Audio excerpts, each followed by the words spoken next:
Hello friends, welcome है आपका सिद्धांत बिल्थरे एसबी चैनल में, जिसके माध्यम से मैं आपको सीटेट की मैथ्स कवर कराने जा रही हूँ। जिसमें मैं आपके साथ आ गई हूँ एक नई वीडियो को लेकर, जिसमें आपको नया कॉन्सेप्ट पढ़ाने वाली हूँ, विभाज्यता के नियम। विभाज्यता के जो नियम है वो हमें भाग की एक लंबी से लंबी प्रोसेस करने से बचाते हैं।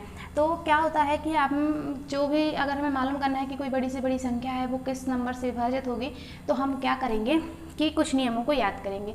अगर हम उन नियमों को याद करेंगे कि हमें भाग की लंबी से लंबी प्रोसेस नहीं करनी पड़ेगी, हम बहुत ही छोटी प्रोसेस करके उसको आसानी से कर पाएंगे। तो सबसे पहले हम देखेंगे दो से विभाज्यता। तो दो से विभाज्यता का जो नियम होता है वो ये होता है कि इकाई का अंक जो है वो सम होना चाहिए, या फिर 0, 2, 4, 6, 8 होना चाहिए। आगे हम इसको थोड़ी आसानी से सम।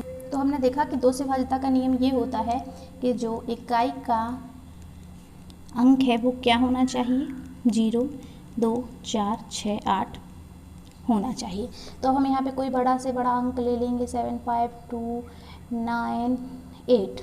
तो हमें बस कुछ नहीं देखना, हमें इस नंबर से कोई मतलब नहीं है, हमें बस लास्ट का देखेंगे कि लास्ट का क्या है, 8 है। तो इसका जो दो से विभाज्यता का नियम होता है कि इकाई के अंक पे क्या होना चाहिए, 0, 2, 4, 6, 8 होना चाहिए। तो ये 8 है, मतलब जो ये संख्या है वो पूरी तरह से 2 से विभाजित हो जाएगी। तो हम क्या रखेंगे, 2 से चेक कर लेंगे, 2 एकम 2, 2 दूनी 4, 1 यहाँ पे आ जाएगा, 2 सत्ते 14, 2 तीन 6, 1 यहाँ पे आ जाएगा, 2 छः 12, और फिर 2 एकम 2, फिर यहाँ पे हो जाएगा 2 चौकी 8, और 1 यहाँ पे आ जाएगा, 2 नाम 18। तो आपने देखा कि ये संख्या जो है वो 2 से पूर्णतः विभाजित हो गई। तो आपको बस इतना याद रखना है कि अगर हमें किसी भी संख्या को ये मालूम करना है कि वो 2 से पूरी तरह विभाजित होगी कि नहीं होगी, हमें बस लास्ट का अंक देख लेना है, इकाई का अंक देख लेना है। अगर इकाई का अंक 2 से विभाजित हो जाएगा, मतलब अगर इकाई का अंक 0, 2, 4, 6, 8, अगर वो 0, 2, 4, 6, 8 होगा इकाई के स्थान पर, तो आपको बिल्कुल आंखें बंद करके ये सोचना है कि वो 2 से विभाजित हो जाएगी, और वो पूरी तरह से 2 से विभाजित हो सकती है। ये उसका नियम है। आगे हम देख लेंगे 3 से विभाज्यता। 3 से विभाज्यता का जो नियम है वो ये है कि संख्या के जो अंकों का योग है, संख्या के अंकों का योग क्या होना चाहिए, 3 का गुणज होना चाहिए। हम यहाँ पे एक संख्या ले लेंगे, जैसे हमने लिखा 2, 5, 6, 3, 4। अब हम क्या करेंगे, इसके अंकों को जोड़कर देखेंगे। अगर इसके अंकों का जो जोड़ है वो 3 का गुणज होगा, तो संख्या भी 3 से विभाजित हो जाएगी। देख लेंगे। गुणज का मतलब होता है मल्टीपल, या वो उसके टेबल में आना चाहिए। जैसे हम इनको जोड़ेंगे, 5 और 2 7, 6 7 13, 13 और 3 16, और 4 20। तो 20 3 के मल्टीपल में या 3 की पहाड़ी में नहीं आता है, तो वो 3 से विभाजित नहीं होगा, मतलब ये संख्या भी 3 से विभाजित नहीं होगी। अब हम क्या करेंगे, 20 आ रहा है तो यहाँ पे हम अगर 1 लिख देंगे तो 21 हो जाएगा, और 21 जो है वो 3 से विभाजित हो जाता है, तो ये संख्या भी 3 से विभाजित हो जाएगी। तो हम अब इसको चेक कर लेंगे, 3 से 3 8 24, 1 यहाँ पे रख देंगे, 3 चौको 12, 3 5 15, 1 यहाँ पे रख देंगे, 3 चौको 12, 1 यहाँ पे आ जाएगा, 3 चौको 12 और 2 यहाँ आ जाएगा, 3 7 21। तो देखा आपने कि बिना लंबी प्रोसेस के ये संख्या 3 से विभाजित हो चुकी है। तो 3 से विभाज्यता का नियम बस यही है कि संख्या के अंकों का जो योग है वो 3 का गुणज होना चाहिए। संख्या के अंकों का योग अगर 3 से विभाजित हो जाएगा तो संख्या भी 3 से विभाजित हो जाएगी। मैंने आपको 4 5 छोड़कर 9 इसलिए लिखा है ताकि आपको ये साथ में याद हो जाए, क्योंकि 3 और 9 का लगभग सेम ही है।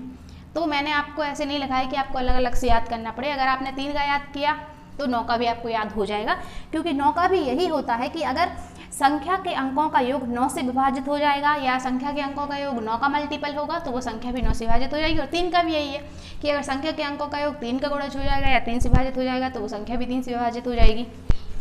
तो देख लेंगे 9 का क्या होता है, इसमें भी यही है कि संख्या के अंकों का योग क्या होना चाहिए, 9 का गुणज होना चाहिए। अब हम यहाँ पे एक संख्या रख लेंगे, 2 5 6 7 5 4। तो अब हम इसमें देखेंगे कि क्या ये जोड़ जो है वो इन संख्या के अंकों का योग 9 से विभाजित हो रहा है या नहीं हो रहा है। तो हम क्या करेंगे, 5 और 2 7, और 6 7 13, 13 और 7 20, 20 और 5 25 और 4 29। 29 9 के गुणज में नहीं आता है, लेकिन 9 के गुणज में क्या आता है, 36 आता है। अगर हमें 29 36 बनाना है तो हमें यहाँ पे 7 और रखना पड़ेगा। हम चेक कर लेंगे अभी। अब हम यहाँ पे 9 से करके देखेंगे। सबसे पहले हम इनको जोड़ लेंगे, 2 और 5 7, 6 और 7 13, 13 और 7 20, 20 और 5 25 और 4 29 और 4 36। अब हम 9 से विभाजित करके देखेंगे, क्योंकि 36 9 चौके 36 9 का गुणज है, मतलब अगर इन अंकों का योग 9 का गुणज है तो संख्या भी जो है वो 9 से विभाजित हो जाएगी। तो 9 3 27, 9 कम 9 दूनी 18, 18 हो जाएगा, और 9 3 तो 27 होता है। अब हम इसमें से 18 को क्या कर देंगे, माइनस कर देंगे, 15 में से 8 गई 7 आ जाएगा। अब हम क्या करेंगे, 9 8 72 होता है, 9 8 72, 4 यहाँ आ जाएगा, 9 5 45, 2 यहाँ आ जाएगा, 9 1 कम 9, फिर से 7 यहाँ आ जाएगा, 9 8 72, 2 यहाँ आ जाएगा, 9 3 27। तो आपने देखा कि कितनी आसानी से हमने इस संख्या को 9 से डिवाइड कर लिया बिना लंबी प्रोसेस के। तो अभी मैंने आपको 2 बताए, 3 का और 9 का। 2 का जो बताया वो ये है कि इकाई का अंक 0 2 4 6 8 होना चाहिए। अगर इकाई का, हमें बस इकाई का अंक देखना है, लास्ट का अंक देखना है। अगर 0 2 4 6 8 है तो वो संख्या 2 से विभाजित हो जाएगी। 3 का हमें ये देखना है कि संख्या के अंकों का योग 3 का गुणज हो, या फिर संख्या को जो जोड़ेंगे तो जो मिलेगा हमें वो 3 से विभाजित अगर हो जाएगा या 3 की टेबल में आएगा तो ये संख्या भी 3 से विभाजित हो जाएगी। और 9 का भी सेम यही है कि संख्या के अंकों का योग अगर 9 की टेबल में आएगा या 9 का गुणज होगा तो वो संख्या भी 9 से विभाजित हो जाएगी। तो हम देख लेंगे इसका एक और नियम। 9 के लिए एक और डिजिटल सम है जो मैं आपको बताने जा रही हूँ। देखो, जैसे कि ये संख्या है, हम क्या करेंगे, यहाँ पे लिखेंगे 9 5 6 7 5 4 7। तो हम क्या करेंगे कि जो है यहाँ पे डिजिटल सम जो करके देखेंगे। डिजिटल सम का मतलब हम 2 अंकों को जोड़ेंगे और अगर उन अंकों का अगर 9 आ जाएगा तो हम उसको कट कर देंगे। देखो यहाँ पे 2 है और 7 है, तो 7 और 2 9, मतलब हम इन दोनों को कट कर देंगे। 9 बन गया, कट हो गए। 5 और 4 9, 5 बन गया, 4 गया, कट गए। अब देखो इसको, इन तीनों को हम जोड़ देंगे। 6 5 11, 11 और 7 18, 18 9 की टेबल में आ गया, 9 1 कम 9 दूनी 18, मतलब ये तीनों भी कट गए। 18 9 दूनी 18। तो हम क्या करते हैं कि नंबर लिखेंगे और 9 9 बनाते जाएंगे, सम करते जाएंगे। इसको बोलते हैं डिजिटल सम। सम करेंगे, कोई भी नंबर हमें दिया गया है, हम क्या करेंगे कि 9 के जोड़े निकालेंगे। जिन 2 संख्याओं को जोड़ने पर अगर हम 9 आ जाएगा तो हम उनको काट देंगे। अगर पूरे कट जाएंगे तो मतलब वो संख्या 9 से विभाजित हो गई। इसमें क्या हुआ, 4 कट गए और इन तीनों को जोड़ा तो 18 आया, तो ये भी 9 से कट गया। तो हमें इनको जोड़ने की भी जरूरत नहीं है, हम डायरेक्ट कर सकते हैं। तो मैंने आपको बताया कि 3 और 9 का क्या होता है कि अगर संख्या के अंकों का योग 3 का गुणज हो तो संख्या 3 से विभाजित हो जाएगी, और संख्या के अंकों का योग अगर 9 का गुणज हो तो संख्या 9 से विभाजित हो जाएगी। मैंने सीक्वेंस में इसलिए नहीं लिखे क्योंकि आपको अलग अलग एक एक का याद करना पड़ता, लेकिन ऐसे ही आपको लिंक करके आपको याद हो जाएंगे। आगे हम देख लेंगे 4 से विभाज्यता। 4 से विभाज्यता का नियम क्या होता है। 4 से विभाज्यता का जो नियम होता है वो ये होता है कि अंत के 2 अंक संख्या के, किसमें, संख्या में अंत के 2 अंक क्या होने चाहिए, 4 से विभाजित होने चाहिए। कोई भी हम बड़ी से बड़ी संख्या ले लेंगे तो हमें क्या करना है कि उसमें पूरी संख्या को अगर पता करना है कि वो पूरी संख्या 4 से पूर्णतः विभाजित होगी या नहीं होगी, तो हम सिर्फ उसके लास्ट के अंक को डिवाइड करके देखेंगे, सिर्फ लास्ट के 2 अंक को। जैसे हमने 2 5 6 7 5 4 1 6, तो हमें क्या करना, 1 6 हमने देखा, 1 6 4 की टेबल में आता है, 1 6 4 से डिवाइड हो जाएगा। बस हमें इसको डिवाइड करके देखना है। अगर हमने देख लिया कि ये जो है 4 चौको 16, ये 4 से विभाजित हो गया, मतलब ये पूरी संख्या 4 से विभाजित हो जाएगी। अब हम 4 से डिवाइड करके देख लेंगे। 4 एकम 4, 4 2 8, 4 3 12, 4 चौको 16, 4 5 20, 4 6 24, एक यहाँ पे 4 चौको 16, 4 एकम 4, 3 यहाँ पे, 4 8 32, 3 यहाँ पे, 4 7 28, 3 यहाँ पे, 4 9 36। देखा आपने कितनी आसानी से हमने संख्या को 4 से विभाजित कर लिया। तो 4 का हमें क्या देखना है कि इकाई के जो 2 अंक हैं वो 4 से विभाजित होने चाहिए। अब मैं आपके सामने 8 लेके आई हूँ। 8 मैं सिर्फ इसीलिए लेके आई हूँ क्योंकि आपको लिंक करके याद हो जाएगा, आपको अलग से याद नहीं करना पड़ेगा। 4 का है कि इकाई के जो 2 अंक हैं वो 4 से विभाजित होना चाहिए। 8 का होता है कि इकाई के नहीं, संख्या के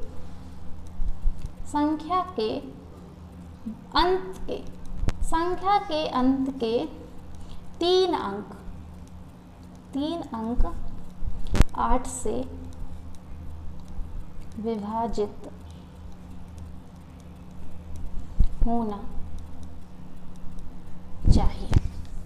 तो हमने देखा कि 4 में क्या होता है कि संख्या के अंत के 2 अंक 4 से विभाजित होने चाहिए, तो वो संख्या 4 से विभाजित हो जाएगी।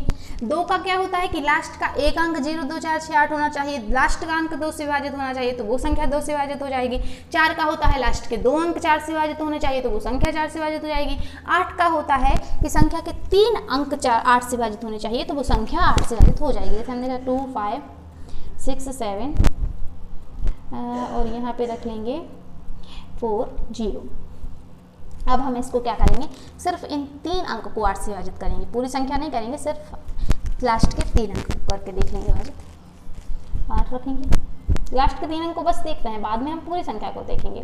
तो हम क्या करेंगे, 8 नम 72, 8 नम 72, 8 एकम 8, 8 दूनी 16, 8 3 24, 8 नम 72, तो यहाँ पे 2 बचेगा। तो देखो ये यहाँ पे 2 20 आ गया, तो ये 8 से विभाजित नहीं हो रहा है। ये 3 अंक 8 से विभाजित नहीं हो रहा है, मतलब ये संख्या भी 8 से विभाजित नहीं होगी। अब हम नेक्स्ट चेक कर लेंगे। अब यहाँ पे 6 रख के देखेंगे। अभी हमने यहाँ पे रखा 6, तो अब हम क्या करेंगे, 8 नम 72 और यहाँ पे अब बचा 4, तो 40 हो गए, 8 पंचे 40। तो देख सकते हैं कि ये पूरी संख्या अब 8 से विभाजित हो चुकी है, क्योंकि देखो ये 3 अंक अगर 8 से विभाजित हो गए, मतलब ये संख्या भी 8 से विभाजित हो जाएगी।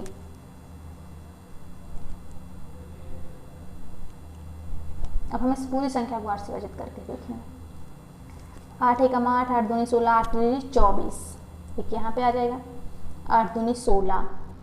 अब देखो यहाँ पे 7 है ना, अगर बीच में छोटा नंबर आ जाता है तो हम पहले 0 लगाते हैं, फिर सॉल्व करते हैं, क्योंकि ये 7 जो है 8 से छोटा है। अब ले लेंगे 8 नम 72, 4 यहाँ आ जाएगा, तो 8 पंचे 40। तो देखा आपने कि सिर्फ लास्ट के 3 अंक को विभाजित करके हम पता कर सकते हैं कि ये पूरी संख्या 8 से विभाजित हो जाएगी। क्यों, तो हमें क्या होगा कि हमें बड़ी संख्या में भाग नहीं देना पड़ेगा, हम सिर्फ लास्ट के 3 अंकों में भाग दे के पता कर सकते हैं। अब मैंने 16 का लिख लिया है, वो इसलिए क्योंकि 16 का भी यही होता है, बस नंबर हमें बढ़ाते जाना है। 8 दूनी 16 हुआ, तो देखो इसमें क्या थे, 4 में 4 का जो नियम था कि संख्या के अंत के 2 अंक 4 से विभाजित होने चाहिए। 8 का था संख्या के अंक के 3 अंक 8 से विभाजित होने चाहिए। अब 16 का है कि संख्या के अंत के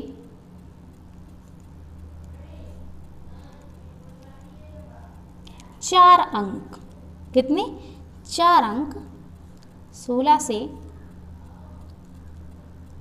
विभाजित होना चाहिए। अब हम यहाँ पे देख लेंगे, एक संख्या ले लेंगे, जैसे हमने लिखा 256, 256।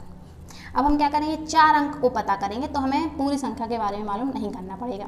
4 अंक को हम ले लेंगे, 16 एकम 16, 16 दूनी 32, 16 ती 48, 48 यहाँ पे रखेंगे। अब इसमें से माइनस कर देंगे तो यहाँ आ जाएगा 14, 16 नंबर होता है 144, एक यहाँ पे आ जाएगा 16 एकम 16। तो आपने देखा कि अगर ये 4 अंक 16 से विभाजित हो गए तो ये पूरी संख्या भी 16 से विभाजित हो जाएगी। हम इसको भी चेक कर लेंगे।